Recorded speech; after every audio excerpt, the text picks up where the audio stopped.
Your leadership is a circle on one side. Emotions. Leadership is an emotion. It lives inside you, in your soul. Now, emotion is the foundation to everything, positive or negative emotion. Okay? It drives three major things. The first, let's look at what leaders do with rules. Good leaders create rules. Good leaders also follow them. Absorb that. Take a 10 seconds to digest that. Leaders will create rules. Let's think of Steve Jobs. Steve Jobs will create rules and also follow them. Right? I mean, he's going to drive his car at 65 miles an hour. So, and then you have leadership when you work with team environments. Whether you are a participant in a team or you are leading a team, you have two things as a leader: find answers and getting yourself, if there is some unanswered question, I'm calling that being in the dark. If I have an unanswered question, I get myself out of the dark, and then if there are answers through my collaboration, I will provide solutions to the extent my team wants to, not unnecessarily, because that also becomes a discomforting situation. Okay, so leadership is in the middle, although shown on the side, but it is the biggest circle on the slide. There are rules that are to be created and followed, and then there is the leadership in team as a team player or a team lead. When we talk about working in a team, the idea is that a good leader will help eliminate guesswork, and a leader will also get himself or herself out of the dark on any things and work with the team by asking A+ questions to find the answers. What I'm trying to say here is that usually we find answers to questions from our brain, and it's a direct function of the quality of questions we ask. If we ask a C- question, that will get a C- answer. If you ask an A+ question and you get a B+ answer, you've got your thought process. Our brain is capable of making up things. Like if you're late for the class, right? The brain can make up an excuse very quickly. Let's start there as an example. And that happens for both negative and positive situations. You have a product you want to take to market, right? You start asking the questions. These are rhetorical questions you ask. You need a job, you're asking a question, right? Which sector, which industry, which skill? Is it aligned with my emotion? Then I have to write a resume. My resume needs to line up with the skill, and then I need to make sure that it's perceived properly, and then I get hired. There's all these questions that are coming up for getting yourself out of the dark. And when somebody else has done it, how do you function? If somebody has already done something, you go and say, hey, can you share with me, right? Good friends help each other. If somebody's working at Google, hey, how did you get the job? Right? Then they say, oh, this was the interview and this was what happened, and you learn from all that, right? That is that team circle, all those thoughts.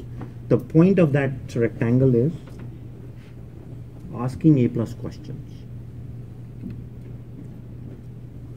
Learning never stops. Well, in high tech, it obviously never stops. But learning builds your leadership. But learning is a positive, you have to have the positive emotions. Because sometimes if you get to know something, and if, like I just talk about myself, if I know something very well and my ego comes in the way, then that will produce a negative team environment. Because I'm thinking more about me than others. So learning, so now start connecting these arrows that you learn that builds your leadership. Because of that learning, you can create new rules. And because of those rules, that then you also then follow those that you created or the rules that exist in a given context. It's a very abstract slide. Leaderships also have to be good in observing patterns. So when the patterns of technology, the patterns of learning, the patterns of creating resumes so you can get a job, the patterns for helping people, patterns for realizing what goes around comes around. We live in the world of patterns. And in software engineering, we call these templates or generics. So, if there is a association for those of you who are in these software engineering classes, there is technology or software engineering implementation of patterns with templates, right? You live these every day. When you start getting into template-oriented learning, right? When you can then, a good leader's thought process is observing these patterns, and then those patterns are enabling more learning because you have association. Because if you can do, it's like copy and paste. What is copy and paste? I'm not talking about cheating. Let's say you want to write a brilliant resume for a iOS developer. Okay, yeah. Right? You want to write a brilliant resume for an iOS developer. If somebody has already got a great iOS developer resume, and you can look at it, you get a starting point because they're working, and brilliant things happen, right? Or if I want you to create a project plan, and I give you a template that's 40 pages long, and you go fill that in, all of a sudden what happens? You're an expert in creating a project plan. As long as, in fact, what's happening with these patterns? You go see your doctor.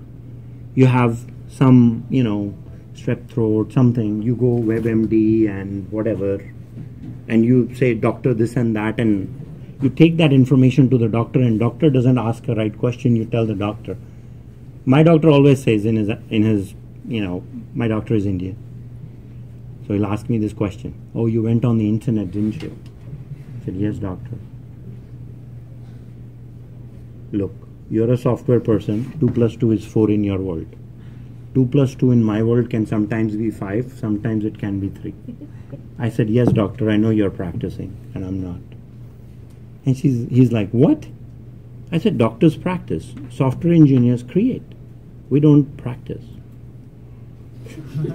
So that was just a funny situation. My doctor is also a family friend, so I can, it was a good humor. My point is, leadership observe patterns. Patterns through association you learn. Because if you learn through the couple of examples that I provided you, you learn by association. You also learn about object-oriented design. You learn association, right? Association is nothing but copy and paste. So if you learn one thing, you can apply it in another part of your life. Controls. So emotions are important for that. Emotions enable controls. Controls are things like red lights and lanes and freeways with walls. And if we didn't have those controls, traffic could not flow that fast. So for you to flow fast to your career, you need to have a lane. And you need to accelerate. And you need to have those guards. So guards on the side. So and when you have to change lanes, when you're driving, you have to make sure that you decelerate. Of course, you all drive and you know what I'm talking about. But picture this for your career. Right? You have to picture that for your own career. When you have to change lanes, you have to slow down. You have to get off the highway. You have to follow the lanes, and sometimes you have to get ahead. How do you get ahead? That's where the strategies for aligning all these things are important. The required skills for a job, the skills that I have, presenting those skills, networking, and then getting to the exit. Introduction to the next week's talk. And then goals. See, if you're a team of 1, you still have to accomplish your goals. Goals have to be driven by emotion. For the number of times the mistakes I've personally made, not associating my goals with the emotion was a bad idea. Why do you want to be a software engineer? Because everybody else is and they're making good money. Huh? Really? I became a software engineer because I flunked my first computer science course. It was an emotional decision. My professor at the time flunked me on the first computer science course because my approach in learning was cramming. I was studying biology. studying human anatomy. I was copying and pasting the pattern of learning incorrectly. But the teacher didn't tell me. I flunked the course, told basically, computer science is not good for you. Consider biology. I said, no, damn it, you don't tell me that. So I got into computer science, here I am. And I'm doing okay. I feel pretty good about my output. So, emotions for achieving goals are important. They drive you. Emotion is also the thing that drives your team members. Now, you have to keep your negative emotion on the side, and you have to bring in your positive emotion. Don't take this slide incorrectly. I've shared this on LinkedIn to get 5 likes. It was cool. But all that aside, when you think of an emotion, it's the positive emotion that should vaporize from that bottom rectangle to enable you to learn, control, and achieve your goals. So you can create the best leadership by the patterns that are right in the middle to make your team stronger, and also in context of following the rules. And to me, my dear friends, that's what leadership is. Okay? This is still work under construction. People have tried to draw arrows here and there. This slide is available or will be available on the CIS department's website. You can have your own epiphanies. Please. So I agree with the fact that you know, how your emotions is like the base for you to carry on and do better at what you're trying to do. Because like every time you get reminded of your emotions reminds you of like, oh, Sure. your task, you gotta do good. And I've also realized that over time your emotions kind of goes down, and then your task also kind of like whatever you're doing, you're not doing as much as you were used to. So I don't know, like, how do you tackle that? How do you like handle that situation of like Negative to positive? Yeah. Time is the healer. Say that again? Time is the healer from negative to positive. We all have the capability, but when there is a negative emotion, at least in me, I need to weather it and I need to ride it. And that's what's called failing fast. So failing fast simply means you have a negative emotion, a significant negative emotion sometimes, like God forbid if there's a death in the family, etc. You know, it takes time to wither through those. So when you wither the storm, then you come out strong again.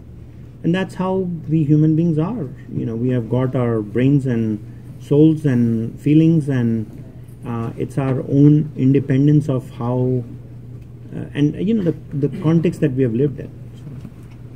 So my short answer, you just do it, man.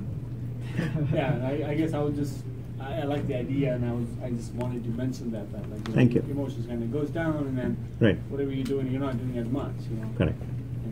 But then there is that moment, you know, after every night there is a day, and you know, we have heard of all these kinds of positive things. By the way, the presentation was, it was great. Thank you very much. That's great.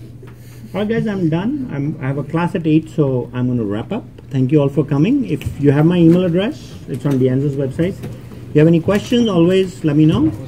And if you want to come next week, please do. I'll see you then. It was so nice to